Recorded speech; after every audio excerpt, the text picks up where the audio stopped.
നമസ്കാരം. എഫ് ടോക്കിലേക്ക് എല്ലാവർക്കും സ്വാഗതം. ഇന്ന് നമ്മൾ നിലമ്പൂർ ബൈ ഇലക്ഷനെ കുറിച്ചാണ് എല്ലാവരും ചർച്ച ചെയ്യപ്പെടുന്നത്. നമ്മളിന്ന് നിലമ്പൂർ ബൈ ഇലക്ഷനെ കുറിച്ചാട്ടോ ഇവിടെ ചർച്ച ചെയ്യാൻ പോകുന്നത്. ആര് ജയിക്കും, ആര് തമ്മിലേക്കാണ് ഇവിടെ മത്സരം എന്നൊക്കെയാണ് നോക്കാൻ പോകുന്നത്. നമുക്കറിയാം, പ്രധാനമായും മൂന്ന് സ്ഥാനാർത്ഥികളാണുള്ളത്. മൂന്ന് സ്ഥാനാർത്ഥികളും നിലമ്പൂരിനെ അപേക്ഷിച്ച് പ്രധാനപ്പെട്ട സ്ഥാനാർത്ഥികൾ തന്നെ. ഫസ്റ്റ് ആര്യാട് ഷൗക്കത്തിനെ നോക്കുകയാണെങ്കിൽ 35 വർഷത്തോളം MLA ആയിരുന്നു. നിലമ്പൂരിലെ MLA ആയിരുന്ന ആര്യാട് മുഹമ്മദ് എന്ന വ്യക്തിയുടെ മകനാണ് ആര്യാട് ഷൗക്കത്തി എന്നുള്ളത്. അതുപോലെ തന്നെ അവിടെ പഞ്ചായത്ത് മുനിസിപ്പാലിറ്റി ചെയർമാനായിട്ടും അങ്ങനെ നിലമ്പൂരുമായി ബന്ധപ്പെട്ട ആളിനാണ് ആര്യാട് ഷൗക്കത്തി എന്ന് പറയുന്നത്.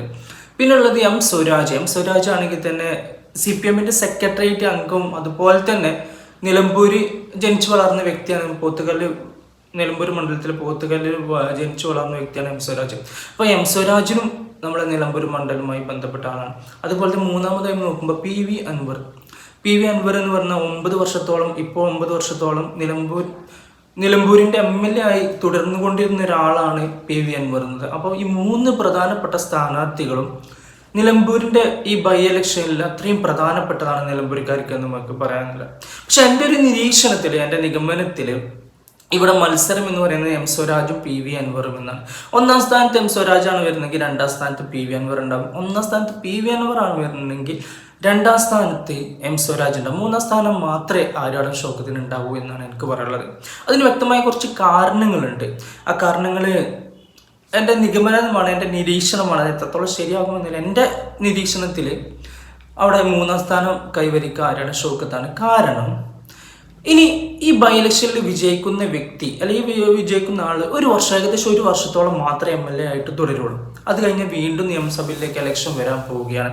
നമുക്കറിയാം, നിലമ്പൂരിൽ VS ജോയിൻ്റെയും ആര്യാട് ഷൗക്കത്തിൻ്റെയും പേരായിരുന്നു UDF നിന്നും കേട്ടിരുന്ന സ്ഥാനാർത്ഥിത്വത്തിന് വന്നിരുന്ന പേരുകൾ എന്ന് പറയുന്നത്.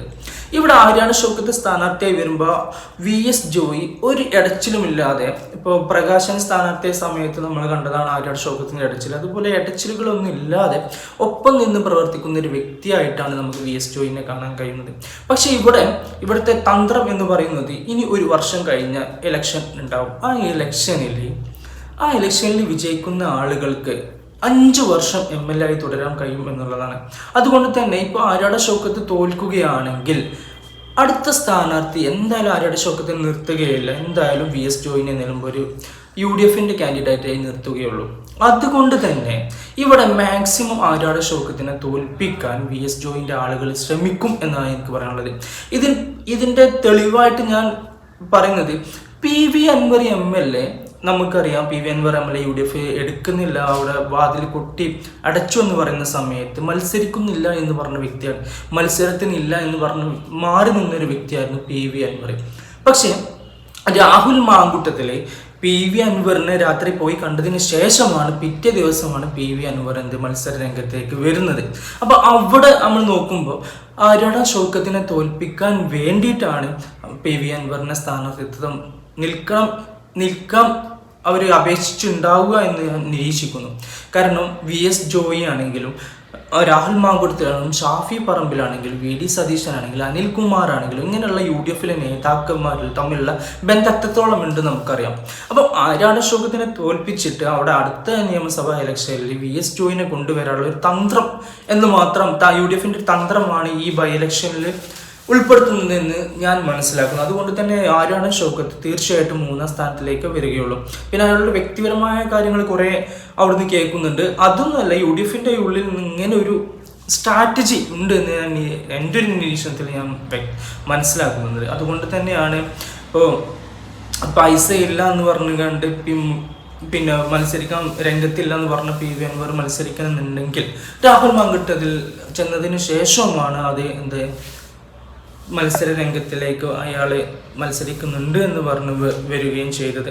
അപ്പോൾ അങ്ങനെയൊക്കെ കൂട്ടി വായിക്കുമ്പോൾ ഇവിടെ ആര്യാട് ഷൗക്കത്തിനെ തോൽപ്പിക്കാനുള്ള, അതായത് VS ജോയി ആണെങ്കിലും ഷാഫി പറമ്പിലാണെങ്കിലും രാഹുൽ മാങ്കൂട്ടത്തിലാണെങ്കിലും അനിൽകുമാർ ആണെങ്കിലും VD സതീശൻ, ഇങ്ങനെയുള്ള യുവ നേതാക്കൾ അല്ലെങ്കിൽ ഇങ്ങനെയുള്ള UDF കുറച്ച് ആളുകൾ അവരുടെ ബന്ധം എത്രത്തോളം ഉണ്ടെന്ന് നമുക്കറിയാം. അപ്പോൾ അടുത്ത നിയമസഭാ ഇലക്ഷനിൽ, ഇപ്പോൾ ഈ ബൈ ഇലക്ഷനിൽ UDF തോറ്റാലും ഒരു പ്രശ്നമൊന്നുമില്ല.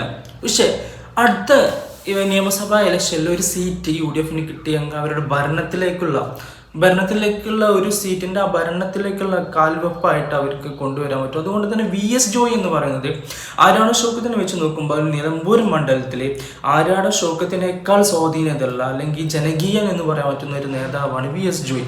അങ്ങനെയാണെങ്കിൽ ഇപ്പോൾ ആര്യാടൻ ഷൗക്കത്തിനെ തോൽപ്പിച്ചിട്ട് അടുത്ത നിയമസഭാ ഇലക്ഷനിൽ എന്ത് ചെയ്യാം, VS ജോയിനെ സ്ഥാനാർത്ഥിത്വം നൽകുകയും അവരെ ഈസി ആയിട്ട് ഈ ആര്യാടൻ ഷൗക്കത്തിനേക്കാൾ ഈസി ആയിട്ട് വിജയിപ്പിക്കാൻ പറ്റും എന്നുള്ളൊരു കോൺഫിഡൻസും UDF ഉണ്ടാവും. അതുകൊണ്ടാവാം ആര്യാടൻ ഷൗക്കത്തിനെ ഇപ്പോൾ ബൈ ഇലക്ഷനിൽ നിർത്തിയത് എന്നാണ് ഞാൻ മനസ്സിലാക്കുന്നത്. ഇത് എത്രത്തോളം ഒന്ന് ചിന്തിച്ചാൽ നിങ്ങൾക്ക് മനസ്സിലാവുന്നത്. അപ്പം ഞാൻ പറഞ്ഞത് നിങ്ങൾക്ക് ചിലപ്പോൾ UDF പ്രവർത്തകർക്ക് ഇറിറ്റേഷനായിട്ട് തോന്നുന്നുണ്ടാവും. പക്ഷെ ഈ മാസം 23-ാം തീയതി റിസൾട്ട് വരുമ്പോൾ 3-ാം സ്ഥാനത്താണ് ആര്യാടൻ ഷൗക്കത്തെങ്കിൽ തീർച്ചയായിട്ടും മനസ്സിലാക്കിക്കൊള്ളൂ, അവിടെ VS ജോയിനെ അടുത്ത വർഷം നിർത്താനുള്ള ഒരു കളികളുണ്ട് എന്ന് നമുക്ക് മനസ്സിലാക്കാൻ പറ്റും. ഇതെൻ്റെ നിരീക്ഷണമാണ്, ഇതെൻ്റെ ചെറിയൊരു നിരീക്ഷണമാണ്. ഇത് 100% ശരിയാണെന്നെല്ലാം പറയുന്നത്. എൻ്റെ നിരീക്ഷണം ശരിയാണോ അല്ല എന്ന് ഈ മാസം 23-ാം തീയതി നമുക്ക് അറിയാം. അപ്പോൾ താങ്ക് യു.